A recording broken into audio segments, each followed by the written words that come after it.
Question number 1 जो हमें दिया हुआ है, फटाफट से अपने आंसर्स को चेक कर लेना साथ साथ जो भी आप लोगों ने किए हुए हैं। मैं पूरी एक्सरसाइज सॉल्व करने वाला हूं।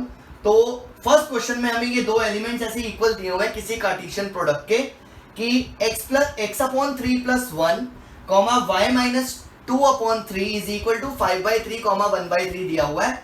आपको कुछ नहीं करना, जस्ट x कोऑर्डिनेट को x कोऑर्डिनेट के इक्वल रखना है इस तरीके से और सॉल्व करके x/3 is equal to 5/3 - 1, x/3 is equal to 5 - 3/3। तो यहाँ x is equal to x/3 is equal to 2/3। तो यहां से हमें x की वैल्यू 2 मिल जाएगी। ऐसे ही हम सेकंड वाले एलिमेंट को भी रखते हैं, y - 2/3 is equal to 1/3, y is equal to 1/3 + 2/3। तो ऐड कर दिया 3/3। तो यहां से हमें y की वैल्यू 1 मिल गई और x की वैल्यू हमारे पास 2 आ गई। That's it. ठीक है, एनसीईआरटी का क्वेश्चन नंबर 2 है ये। एक सेट है A जिसमें 3 एलिमेंट्स दिए हुए हैं और एक सेट है B जिसमें 3, 4, 5 दिए हुए हैं और उसने पूछा कि बताओ A × B में कितने एलिमेंट्स होंगे। तो बहुत ही सिंपल है, मैंने आप लोगों को बताया था कि नंबर ऑफ A × B निकालना है। अगर number of elements in A × B तो बहुत ही सिंपल सा तरीका होता है, m × n कर दो। m का मतलब number of elements in A वो 3 है और n का मतलब number of elements in B वो भी 3 है। तो इसका आंसर क्या आ जाएगा? 9। थर्ड क्वेश्चन में हमें g दिया हुआ है 7,8, h दिया हुआ है 5,4,2। हमें निकालना है g × h और h × g। ये मैंने लास्ट क्लास में आपको बताया था कार्टेशियन प्रोडक्ट। कार्टेशियन प्रोडक्ट का मतलब होता है ऑर्डर्ड पेयर्स। तो ऑर्डर वाइज पेयरिंग करनी स्टार्ट कर दो। 7 5 7 4 7 2 8 5 8 4 8 2। बिल्कुल बेसिक सा क्वेश्चन। अगर मुझे h × g निकालना है तो h पहले और g बाद में है।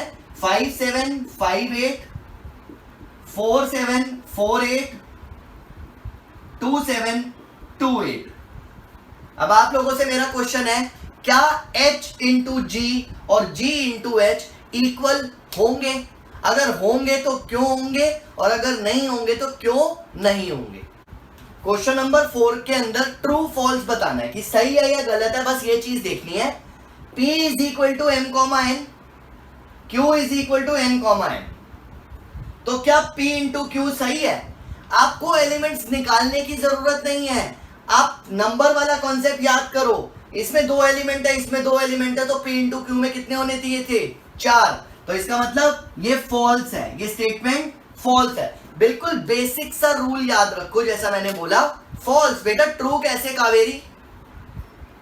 कावेरी ट्रू कैसे? इसके अंदर 2 एलिमेंट है, इसके अंदर 2 एलिमेंट है, तो P × Q में कितने होने चाहिए थे? 4, जबकि दिए कितने हुए हैं? 2।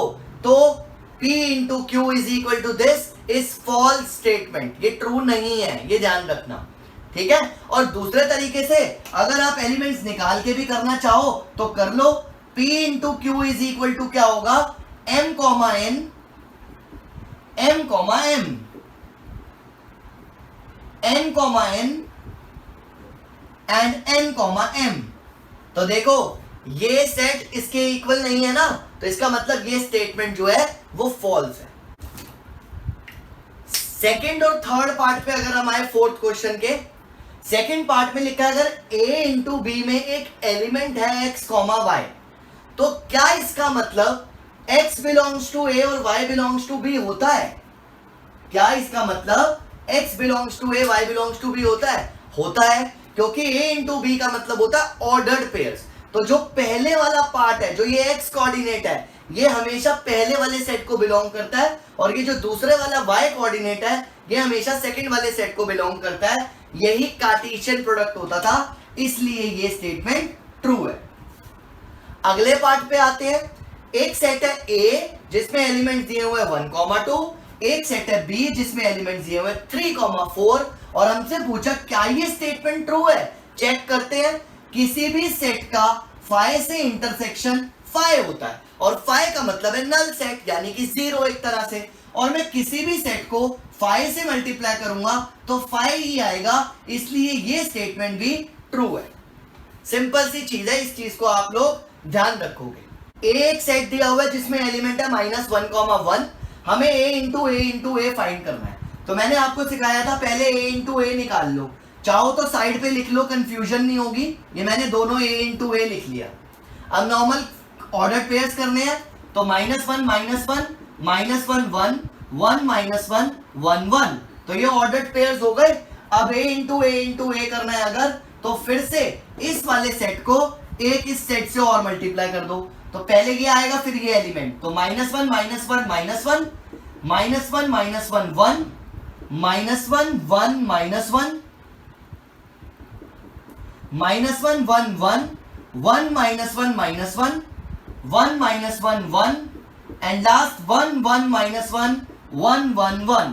इस तरीके से 1 2 3 4 5 6 7 8, और ये वेरीफाई भी हो गया साथ के साथ कि 8 एलिमेंट्स आने चाहिए थे, क्योंकि a में कितने हैं 2, तो a इंटू ए में कितने होंगे 4, और a इंटू ए में कितने होंगे 4 2 8, तो इसमें कितने आ गए 8। तो इस चीज का भी ध्यान रखना है। ध्यान से देखते हैं पहले फर्स्ट वाले क्वेश्चन को। फर्स्ट एक्सरसाइज का क्वेश्चन नंबर 6 क्या बोल रहा है कि अगर a इंटू बी ये है तो a और b निकालो। इससे आसान क्वेश्चन क्या हो सकता है, कार्टेशियन प्रोडक्ट में पहले वाले एलिमेंट्स जो होते हैं वो फर्स्ट वाले सेट को रिप्रेजेंट करते हैं, और जो y कोऑर्डिनेट्स होते हैं दूसरे वाले एलिमेंट्स होते हैं वो b सेट को रिप्रेजेंट करते हैं। तो इसमें क्या प्रॉब्लम आई, a और b यही दो एलिमेंट्स हैं, सिंस हम सेट्स में एलिमेंट्स को रिपीट नहीं करते, इसलिए मैंने a b ना लिख के सिर्फ a b लिखा। अगर मैं b की बात करूं तो उसमें लिखेंगे x, y। वेरीफाई भी कर लो, इसमें कितने एलिमेंट्स हैं 2, इसमें कितने एलिमेंट्स हैं 2, तो a इंटू बी में कितने होंगे 4, 1 2 3 4, वेरीफाई भी हो गया। 7th क्वेश्चन में हमें 4 सेट्स दिए हुए हैं a b c d, हमें वेरीफाई करना है दिस एंड दिस। तो पहले फर्स्ट वाले पार्ट को देखते हैं। हमने b इंटरसेक्शन c निकाला, देखो b और c में कॉमन क्या है 5, कुछ भी कॉमन नहीं है, तो since b intersection c is 5, तो a इंटू 5 जो होगा वो भी क्या होगा 5। राइट हैंड साइड पे आते हैं, पहले a इंटू बी निकाल लो, देखो इसमें 2 है इसमें 4 है, तो 8 एलिमेंट्स आएंगे।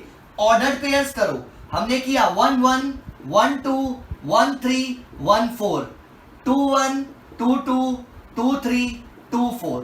उसके बाद हमने करा a इंटू सी, a में 2 c में 2, 1 5 1 6 2 5 2 6।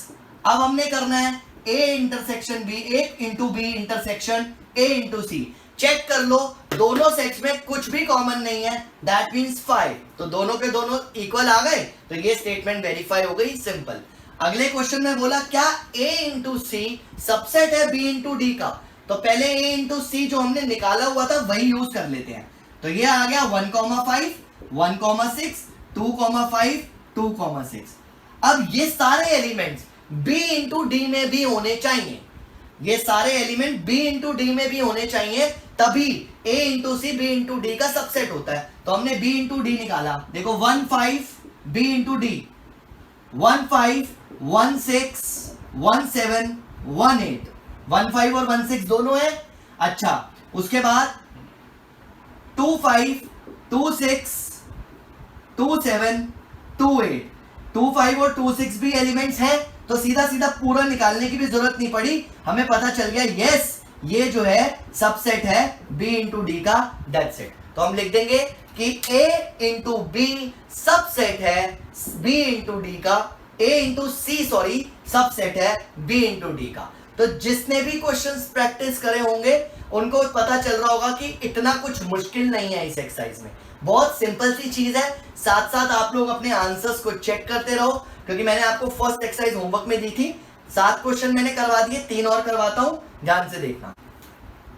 क्वेश्चन नंबर 8, सिंपल सा ही क्वेश्चन है ये भी। हमें एक सेट दिया हुआ है a 1 2, एक सेट दिया हुआ है b 3 4, हमें निकालना है a into B which is very easy. तो a into B is equal to 1 3 1 4 2 3 2 4। हमने सिर्फ ऑर्डर्ड पेयर्स करे, सिंपल सा था।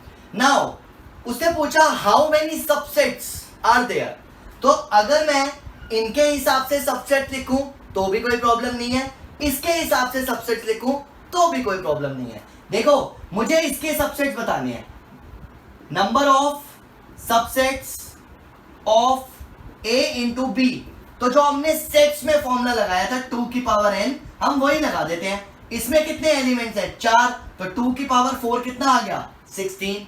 अगर मैं रिलेशन फंक्शन वाले चैप्टर के हिसाब से फॉर्मूला देखूं कि number of subsets of A into B, तो वो फॉर्मूला है 2 raise to the power m into n।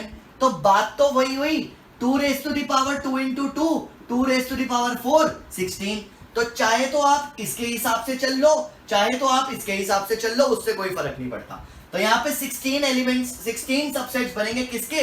A into B के। और इस क्वेश्चन में ये भी लिखा हुआ है लिस्ट देम, और लिस्टिंग तो बहुत ही आसान होती है। ए सबसेट जो हम लिख रहे हैं, subsets of A into B, मैंने क्या बताया था? फर्स्ट एलिमेंट से स्टार्ट करो। 1,3 एक, 1,4 दूसरा, 2,3 तीसरा, 2,4 चौथा। ये 4 सबसेट्स हो गए। फिर दो दो लो, 1,3 1,4, 1,3 1,4, उसके बाद 1,3 2,3। तब तक नहीं छोड़ना इसको जब तक सारे कवर ना हो जाए। 1,3 2,4, देखो इसके साथ ये भी हो गया, इसके साथ ये भी हो गया, इसके साथ ये भी हो गया, आ गए, टोटल हो गए 7, और हमें लिखने हैं 16। अब हम क्या कर रहे हैं? 3 3, फिर यहीं से स्टार्ट। अभी इसके आगे 2 और बनेंगे। अब जब इसके साथ हमने तीनों को ले लिया, तो अब हम इसके साथ देखते हैं। 1,4 2,3, 1,4 2,4, और तब तक नहीं छोड़ना इसको जब तक सारे कवर ना हो जाए। फिर दोबारा इसके साथ देखते हैं, 2,3 2,4, देखो सबके साथ आ गया, इसके आगे तो कुछ है ही नहीं। अब 3 3 वाले लेते हैं और पहले काउंट कर लेते हैं कितने हो गए। 1 2 3 4 5 6 7 8 9 10, 6 और बचे हैं अभी। तो 3 3 वाले 1,3 1,4 1 2,3, पहले मैंने 1 2 3 ले लिया। 1,3 1,4 एंड 2,4, 1 2 4 ले लिया। उसके बाद 1,4 2,3 2,4, अब मैंने 1,4 के साथ ये ले लिए। ध्यान से देखो, 1 2 3 4 5 6 7 8 9 10 11 12 13, अभी भी 3 एलिमेंट बचे हैं, जरा ध्यान से देखना। अब हमारा किसके साथ क्या बचा हुआ है?